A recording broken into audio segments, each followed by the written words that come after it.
Welcome to our YouTube channel. ચાલો, ગયા પીરિયડની અંદર આપણે સામાયિક શ્રેણીના વ્યાખ્યા, તેનો અર્થ, મહત્ત્વ અને ઉપયોગોની ચર્ચા કરી. હવે આ પીરિયડની અંદર સામાયિક શ્રેણીના ઘટકોની ચર્ચા તરફ જઈએ બાળ મિત્રો. તો સામાયિક શ્રેણીના ઘટકો 4 છે. એમસીક્યુમાં પૂછાય કે સામાયિક શ્રેણીના ઘટકો કેટલા, તો 4. અને શોર્ટ ક્વેશ્ચનમાં પૂછાય કયા કયા, તો આપણે જોઈ શકીએ છીએ. નંબર 1 ઉપર છે દીર્ઘકાલીન ઘટક અથવા એનું બીજું નામ છે વલણ. એમસીક્યુમાં પૂછાય છે અથવા શોર્ટ ક્વેશ્ચનમાં દીર્ઘકાલીન ઘટકનું બીજું નામ શું, તો વલણ. નંબર 2 મોસમી ઘટક.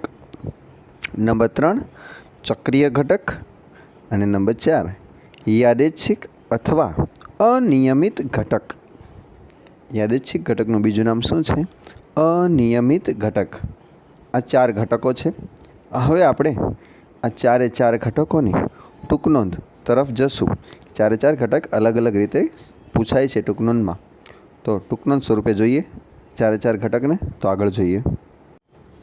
નંબર 1 ઉપર છે દીર્ઘકાલીન ઘટક અથવા વલણ.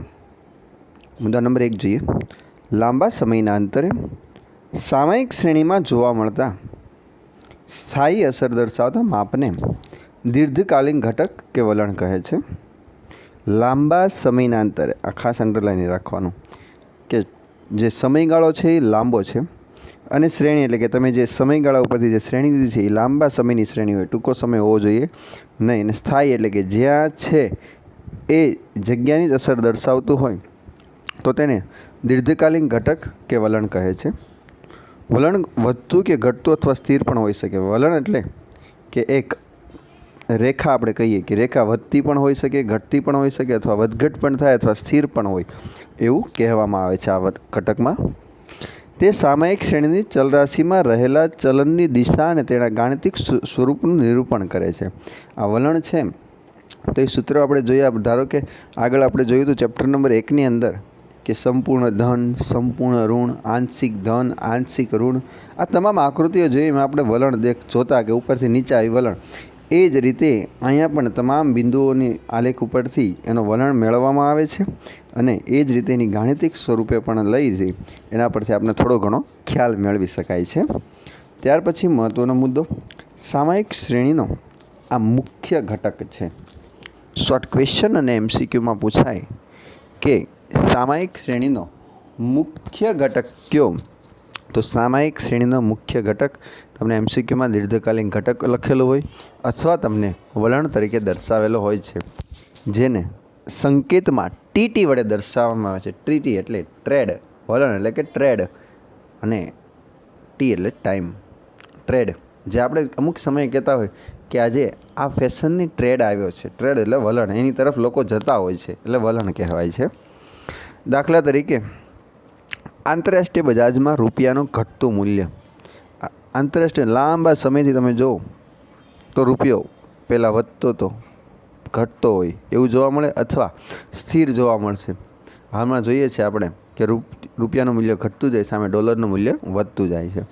તદુપરાંત મોબાઈલના ફોનનો વધતો વપરાશ, કન્ટિન્યુઅસલી લાંબા સમયથી આપણે જોઈએ છીએ કે મોબાઈલ ફોનનો દિવસે ને દિવસે વપરાશ વધતો જાય છે. કંપનીનું મેન્યુફેક્ચરિંગ વધતું જાય છે, સેલિંગ પણ વધતું જાય છે, અને વપરાશ પણ કેવો થાય?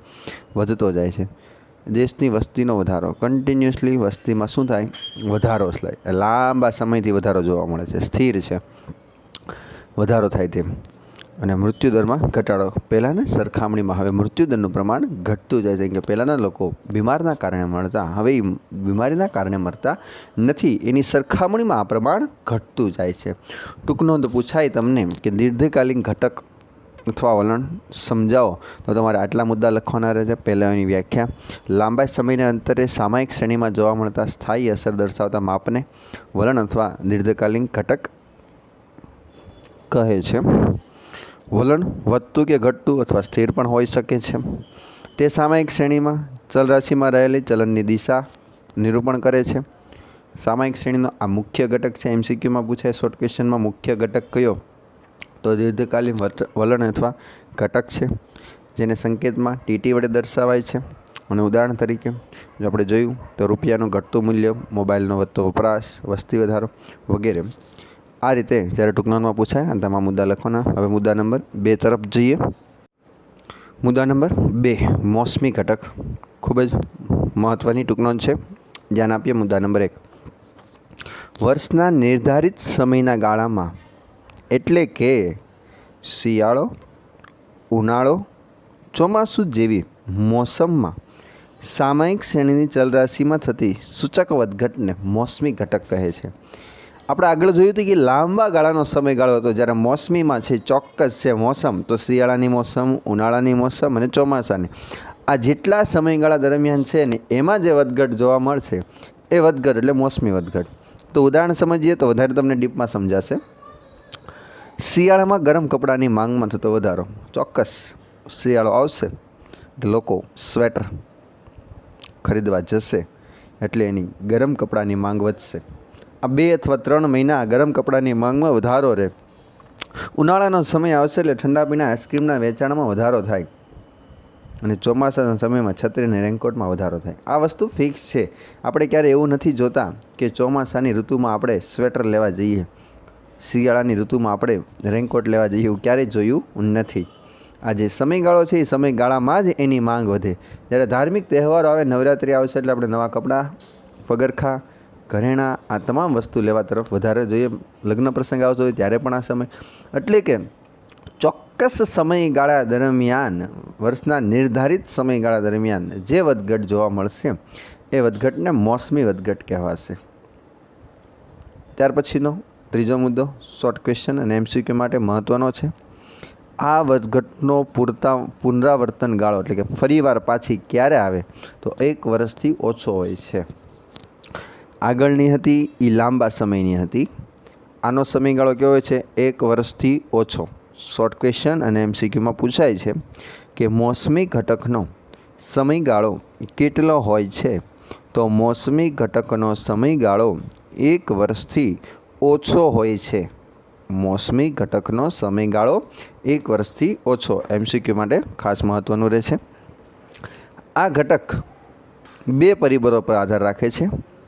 એમાં પહેલું છે કુદરતી પરિબળ અને બીજું છે માનવ સર્જિત પરિબળ.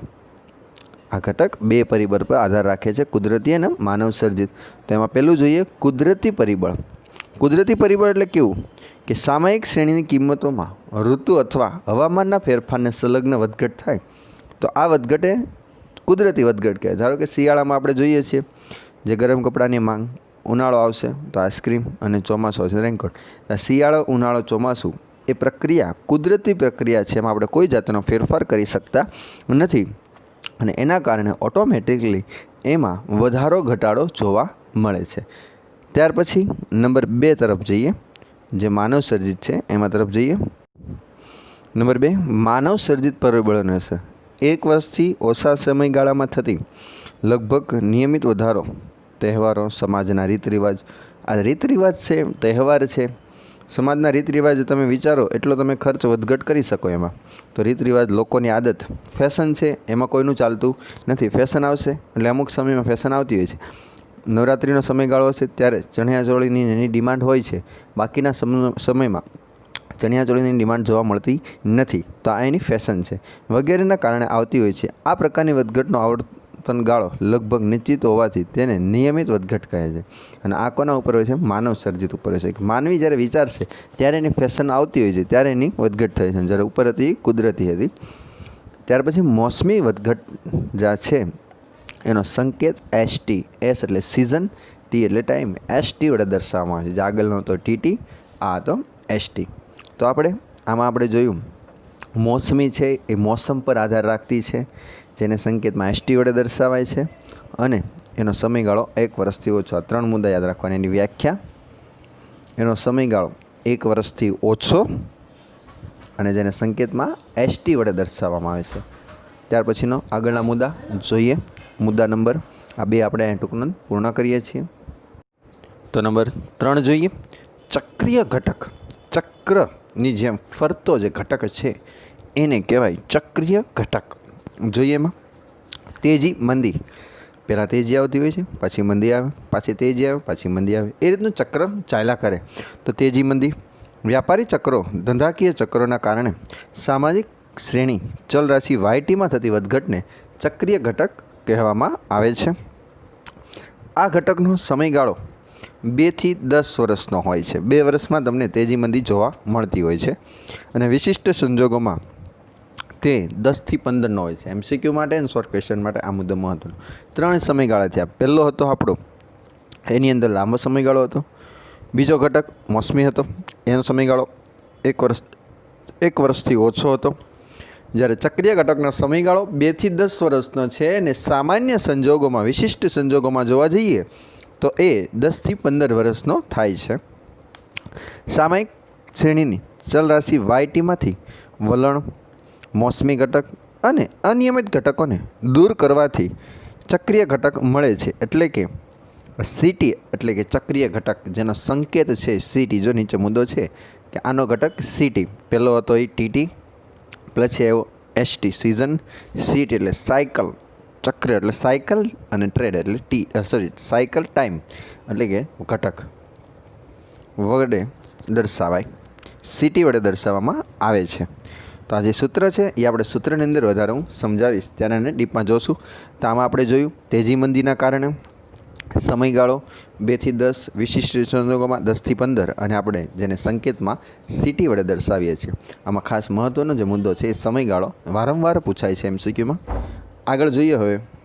ત્યાર પછી 4 નંબર અને આપણો છેલ્લો ઘટક યાદચ્છિક અથવા અનિયમિત. જે નિયમિત હોતું નથી એવો ઘટક, યાદચ્છિક એટલે કે આપણે જાણી ન શકતા હોય એવો ઘટક.